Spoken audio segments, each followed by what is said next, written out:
Iramdam asida Umang Laikol Kudingda Maihauroldagi Pangthoktuna lakpa Umang Lai Haraobagi Chatnalonchatsing ningthina khangduna Laigi oiba achumba thauramsing mapung fana pangthokpa ngamnaba pandamda Nongpok Ningthau Apanthoibi Trustna lakliba chahi asigi Megi tang 19 June gi tang 2 fauba Numit 8 ni chupna Umang Lai Haraoba Haibasida workshop ama Pangthoklagani. Workshop asida lamdam asida leiriba Umang Laikol gi thaumi amadi miyamna saruk yabiu haina trust asigi maikaidagi fongdorakli. Ngasi Thoubal Nongpok chingda leiba ibudau ibendau anigi kubamda paugi mifam pangthokladuna Nongpok Ningthau Apanthoibi Trust ki Cultural Organizing Secretary Ratan Laishangtemna haikibada Umang Lai Haraoba haibasi kari maramgidamak pangthoklibano amadi haujik leiriba mahaisang singasi leitringai mamangda Aikoi gi leibakta ningthau panduna maning tamba leibak ama oirami leipaki asengba laifam mahei sangdi Umang laifam ni haibada haimanba thokloi Umang Lai Haraoba haibasi mi haraubani Lai haraubada leibak asi khunjaunaba leichaunaba chahong ngahongnaba amadi aikoi gi akoibada leiriba thawai panba sing nungayaibi marang kaina pananaba irat thoni pangthokpani mamangai matamgi ipaipu singna tungi mirol gi damak khanbiduna Umang Lai haraurammi pokadaba thawai sing amadi lakadaba mirol sing malemda matam sang hingba ngamnanaba amasung asengba nungsit nungsa fangba ngamnanaba khudol kaya pibirammi khudol sing adugi manung channa laifam sing asida achauba upal wapal hai leina chingba kaya thaduna miyoibaga lapthoknaba yadraba lamlaki uchek waya kaya makhal kaya chaktaduna amadi mahum saduna chadanauda sandoi miyoibana thaba ngamloidaba upal wapal kaya amasu lamlaki uchek singna malemda khudol tambiduna thawai kaya gi aseng manungsit fanghalli haiki Umang Lai Haraobagi matamda laigi sanaba kanglon gi manung channa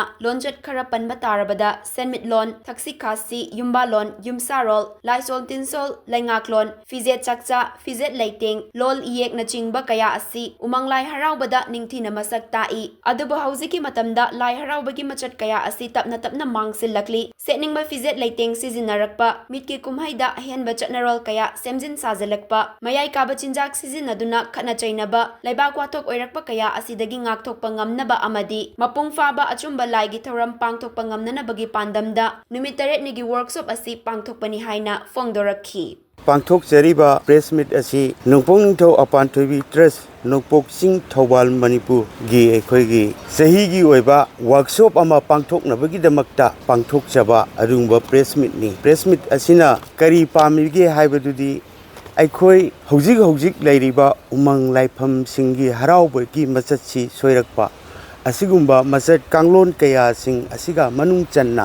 aikhoigi taibang mina semakpa sarakpa yum palakpa chanaron thakchi kasi lamchat sajat senbitlon asigumba khunaigi chanaron kaya sing asi mamangai matam ngalingai ningthau palingai paipugi haktaktadi machat sing asina mai sang amana lauriba thodangum aikhoigi leikai khungang Iramdam Maitai Leipak asida chanarami adugumba chanaron machatsing adu mangsilakpana Lai Haraobagi phibam solakpana ngasidi Lai Haraobasi mapung phaba asumba chanaron gi Lai Haraoba adu phangnaba pandam makhada Nongpok Ningthau Apanthoibi Trust Thoubalna sinja langjaduna numit 8 nigi oiba workshop ama aikoi pangthokjabani workshop asigi manung channa Lai Haraobaga mari leinaba yumsaron yumbalon chanakanglon adugumba kaya sing adu hairiba workshop sing asida akang ahi expert kaya latuna madu nainambigani hairiba tang megi tang 19 tagina 2 June 2005 fauba hairiba workshop asi pangthokjagani workshop asida iramdam asomda leiriba Umang Laiga mari leinaba laifam singi miyoi singna yaudaba yade khanbiduna hairiba workshop asi saruk yabiu haidana Nongpok Ningthau Apanthoibi Trust ki maikaidagi paujel asi miyam thungnaba yanjabai loinana hairiba workshop asida iramdam asigi amaibi pena